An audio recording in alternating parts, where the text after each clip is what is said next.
Le monstre qui vous hante. Chaque mois, les hormones associées aux effets de la Lune ont des conséquences sur l'humeur et le comportement des femmes. Je ne sais pas pour vous les hommes, mais je crois que vous aussi vous êtes réglés, un peu comme les femmes, avec des hauts et des bas à chaque cycle lunaire, car je peux l'observer chez les personnes qui m'entourent.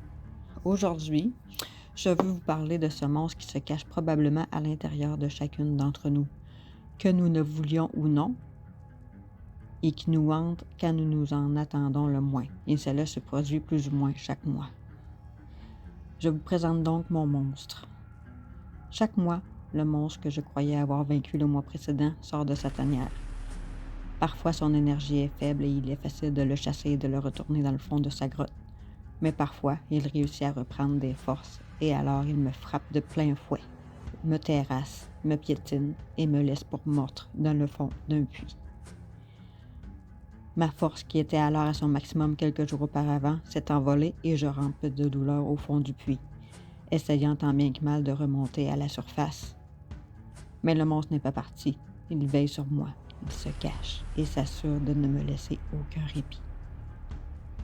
Durant ces périodes de noirceur, mon corps essaie de continuer à vaquer à ses occupations pendant que mon âme crie au fond du puits, mais il n'y a aucune main tendue pour l'aider à remonter. Alors mon âme se ronge elle-même de l'intérieur parce qu'elle a faim. Elle se nourrit des dernières forces qui lui restent, croyant que cela l'aidera à mieux se sentir. Mais en réalité, elle ne fait que s'affaiblir encore davantage. Mon corps pourtant semble bien aller. On n'y voit que du feu, même si dans mes yeux, mon âme est meurtrie. Les gens ne voient que très rarement l'âme au fond des yeux parce qu'ils ne savent pas chercher la profondeur, encore moins la profondeur d'un puits. Mais quand on gratte un peu sous la surface du corps, on peut percevoir le puits qui déborde, comme si un caillou trop gros et trop lourd faisait remonter l'eau à sa surface.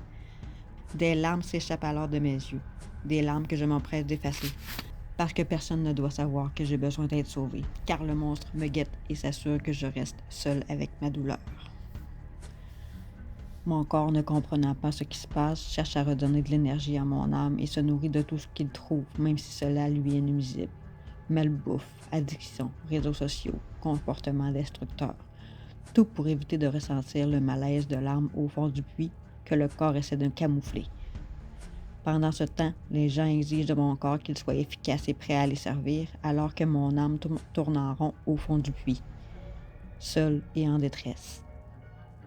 Le corps épuise toutes ses forces jusqu'à se rendre malade.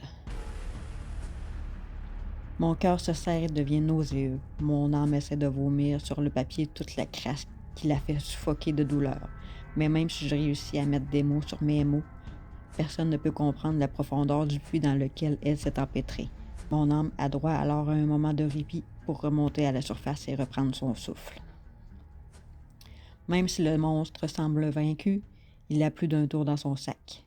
Il feint la mort et retourne se cacher dans sa grotte, jusqu'au prochain cycle, ou le suivant, ou après avoir repris ses forces, il reviendra me troubler de plus belle.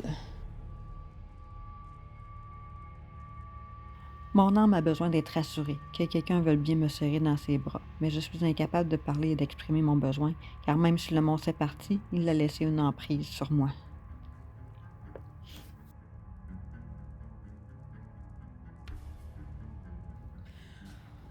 Mon conseil. Étudiez le monstre.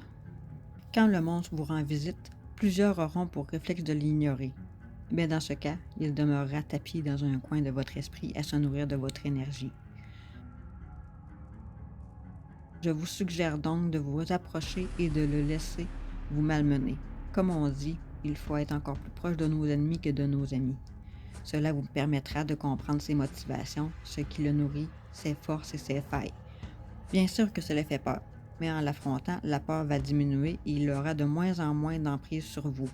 C'est dans la solitude que vous réussirez à lui faire face et à le regarder dans les yeux, à entrer en contact avec lui, à sentir son haleine putride qu'il vous souffle au visage. La méditation, l'écriture, les promenades solitaires vous permettront de l'approcher en douceur et de l'étudier. Mais parfois l'approche sera brutale et il vous écorchera de ses griffes acérées. Avant de mener la dernière bataille, il vous faudra reprendre des forces. Je vous conseille alors de prendre du temps pour vous faire du bien et de faire des activités qui augmentent votre bien-être.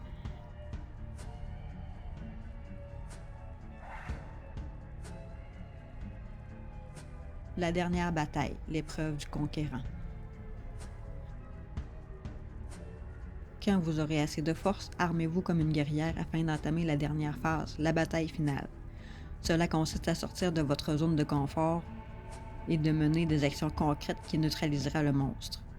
Vous l'avez déjà étudié, vous connaissez ses forces et ses failles.